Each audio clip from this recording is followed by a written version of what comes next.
Você já ouviu falar de mãe atípica? Esse bicho morde? O que esperar quando você está esperando? Aí agora, o que eu faço? Caí de paraquedas numa maternidade. E numa maternidade neuroatípica. Já se nasce uma mãe quando se nasce um bebê? Mas e se descobre um diagnóstico tardio? Vem comigo. Pessoal, Jaque de Moura falando com vocês. Então, eu sou mãe de 3 crianças neuroatípicas. Meus filhos têm um diagnóstico de TA2, autismo, de nível 2 de suporte, TOD, TDAH e um deles um leve retardo mental. Ai, nossa, como que tu... Calma que eu te explico. Eu tive 3 cesarianas, aprendi a ser mãe, porque eu morava longe de parentela, eu e meu esposo, e a gente teve que se descobrir jovens, um jovem casal, jovens pais, e tudo aquilo que se espera, que se fala, que se romantiza de uma gestação, do lado de cá é mais complicado. E morando num lugar onde eu não conhecia ninguém, eu passei a gestação da Sofia praticamente inteira dormindo. E ela fazia um batuque na minha barriga, quando estava dando ali mais ou menos 5h30, porque até às 6 era uma escola de samba. Às 18 horas, no caso, o pai chegava, eu abria a porta e deitava e ele ia conversar com ela, e aí ela se acalmava. Foi tudo bem na gestação. Ao entrar no 7º mês dessa gestação, eu comecei a sentir dores, ia aos hospitais, né? Tô em trabalho de parto, será? E aí, o quê? Como é que faz? E me faziam toque, escutava o coração, mandava para casa. Ao 3º dia, eu sou uma contadora de histórias. Vocês entenderão, nos acompanhando, vocês saberão de todas as histórias. Mas um resumão. No 3º dia de agonia e sofrimentos, a Sofia nasceu de uma cesariana de emergência, totalmente roxa. Ela estava em agonia fetal, que muitos nunca ouviram falar, mas que várias mamães, eu tenho certeza que você que passou por isso sabe. A criança falta oxigenação, ela tá quase partindo para morar com o Papai do Céu, e aí Papai do Céu fala assim, agora não, fica aí, você é o presentinho da sua mamãe agora. E a Sofia veio crescendo, não dormia, parecia que o berço criava espinhos, que a cama criava espinhos, mas era a Sofia sendo a Sofia. A Sofia tinha dificuldades com alimentação, mas era a Sofia sendo a Sofia. Eu engravidei do Davi Azaf, Deus me deu ele em sonho. Na gestação do Davi eu não dormi porque a Sofia chorava 29 horas por dia porque ela fazia hora besta. E aí, mas para mim era normal. A gente ouve falar, a criança chora muito quando bebê. E fomos crescendo, passou tudo bem do parto do Davi. Ele não queria nascer, 41 semanas e 6 dias, outra cesariana. E o Davi sempre foi o Davi, peculiar, eu diria. Mas o Davi sendo o Davi. Voltamos para Minas Gerais, morávamos em Goiânia, a Sofia nasceu no Espírito Santo, voltamos para Minas, e aí, trabalhando, aquela correria do dia a dia, de mãe, esposa, empreendedora, e aí eu resolvi, precisei, enfim, queria e consegui fazer uma bariátrica. Tive complicações em todos os meus pós-operatórios, que vem história por aí, você se prepara. Porém, fiz a bariátrica e com 10 meses de bariátrica eu engravidei do Caleb. Caleb nasceu também normal, todos falavam e tudo mais. Então eu nunca, sempre o Caleb igual a mim, a cara do pai, mas a personalidade da mãe. Porém, um dia, trabalhando também em cerimoniais e eventos, quase que um bombril, um pau para toda obra. Enfim, uma das minhas profissões, eu os levei, né, com autorização da minha coordenadora, para esse evento, para esse casamento, por falta de rede de apoio. E atrás da igreja onde seria realizado o casamento havia um cemitério. E quando começou a chegar pessoas, o Caleb ficava muito bem com a Sofia, com o Davi. E de repente o Caleb começou a ficar transtornado. Radicais ou medrosos diriam possesso, alguns diriam filho sem mãe, menino sem educação, mas não era uma birra, não era uma agitação comum, normal. E aí eu comecei a tentar, não sabia o que estava acontecendo, tentei conversar com meu filho e nada. E ele queria ir no cemitério, mas ao mesmo tempo ele tinha medo do cemitério. E começou a falar de zumbi, mas ele queria ver o casamento. E por fim eu tive que passar o período da cerimônia inteira trancada dentro do carro com o Caleb. Crise, nem sabia o que era isso. Para mim, ele estava pirraçando, ele estava desobedecendo. E aí eu dei uns beliscões, me julguem, quem nunca? Mães vão saber. E Caleb, para! E o Caleb gritava, e o Caleb esperneava, e o Caleb pedia coisa para comer, e eu dava. E nada. Viemos embora e eu falei, não, alguma coisa tem. Eu sou daquelas que prefiro procurar e não ter nada, do que ficar assim, não é nada não, não é nada não, não é nada não. E poder ser alguma coisa em algum momento, o cocô ir pro ventilador. E aí eu comecei a procurar ajuda. Consegui, com muito custo, passar com psicólogos, e aí eu precisei acionar o conselho tutelar, porque a demanda era muito grande. Então, mamães e papais, vocês têm deveres perante o conselho tutelar sobre a cautela e os cuidados com seus filhos? Tem. Mas você também tem direitos ante o conselho tutelar em relação à ajuda, né, em cumprir os seus deveres com seus filhos.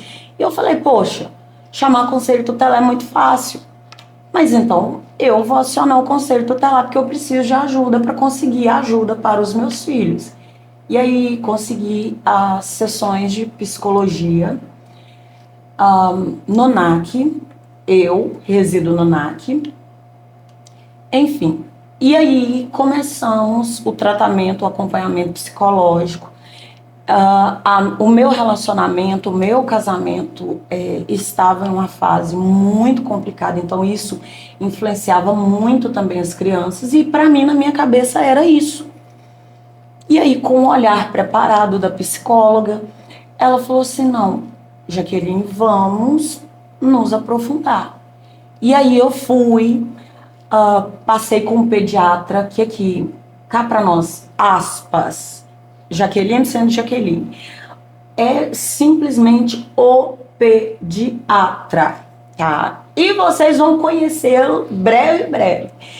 Então, o doutor Tiago, ele enxergou os meus filhos. Ele não só olhou, a gente sabe que hoje, infelizmente, muitos estão na profissão pelo que a profissão pode trazer de benefícios financeiros, não por amor à profissão. E graças a Deus o Dr. Tiago, ele enxergou os meus filhos. E ele me deu os encaminhamentos devidos e eu os encaminhei à Secretaria de Saúde, graças a Deus consegui neuropsicólogo. E nas sessões, comecei então a investigação pelo Caleb, e aí me cai no colo um diagnóstico de autismo, até o momento de suporte 1, e TDAH. Mas e aí, o que é isso? Porque nós temos preconceitos. O que é preconceito? Ah, preconceito é uma coisa ruim? Não, gente. No termo, na essência, pré é o que vem antes, conceito é o conceito de algo, a ideia que se tem de algo. Então, o pré-conceito é uma ideia prévia de algo.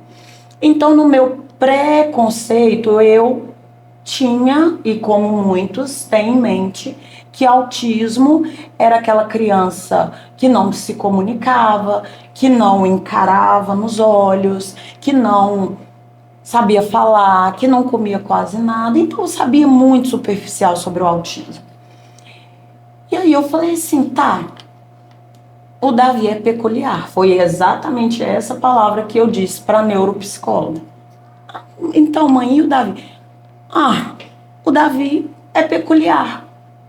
Eu não sabia explicar o Davi. E na investigação detalhada, o Davi também foi laudado, o relatório da neuropsicóloga, como autista. Falei, tá bom, mais um no meu colo. E agora, vamos investigar a Sofia. E a Sofia veio também diagnosticada, relatório de autismo, nível 2 de suporte, o sensorial dela é muito grande, TDAH, TOD e um leve retardo mental, que lembra lá quando eu falei que ela nasceu em agonia fetal, ela nasceu roxinha, faltou oxigenação, ela foi entubada na UTI, na UTI neonatal, e aí de 1 ano e meio para cá, a minha vida nada louca conseguiu alcançar um nível de loucura, estratosférico.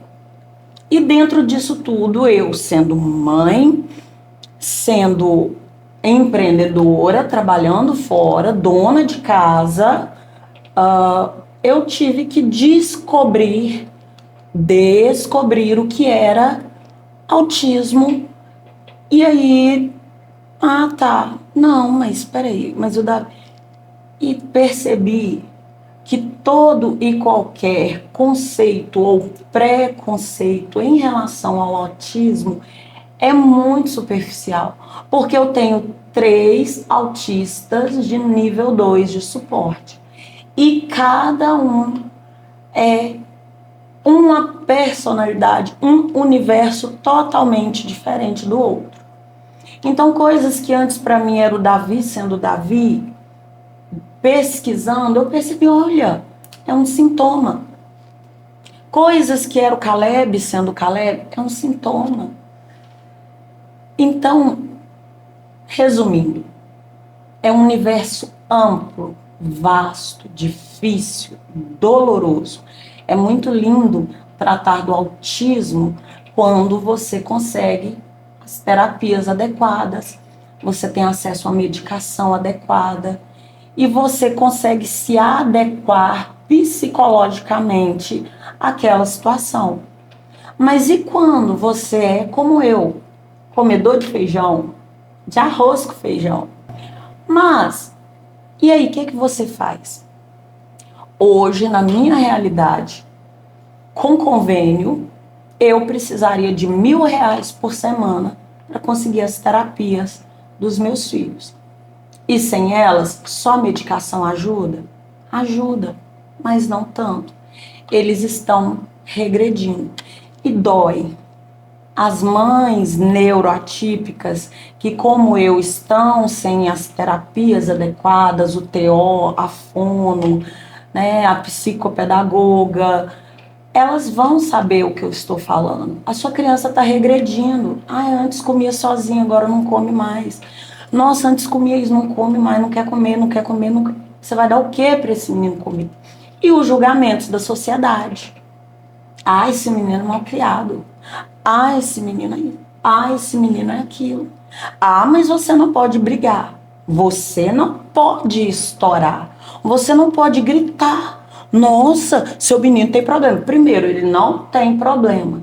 Autismo, TOD, TDAH, leve retardo mental não são doenças. Porque doença, você faz uma cirurgia e retira, você toma uma medicação e trata, ou você morre dela. Eles têm uma condição, eles são isso. Então, o tratamento é simplesmente para que eles possam se organizar, se reorganizar mentalmente para caber dentro daquilo que a sociedade diz que é normal. Ah, mas meu filho é anormal? Não, calma, meu amor, seu filho não é anormal. Seu filho é normal no mundo dele. Cada ser humano é um universo. Só porque a sociedade de hoje não os entendem, não significa que eles são incapazes, que eles não são inteligentes, que... Calma, não precisa se assustar, tá tudo bem. Você está perdido agora? Estamos todos um pouco perdidos. Mas eu estou aqui para te dizer que eles são normais no universo deles.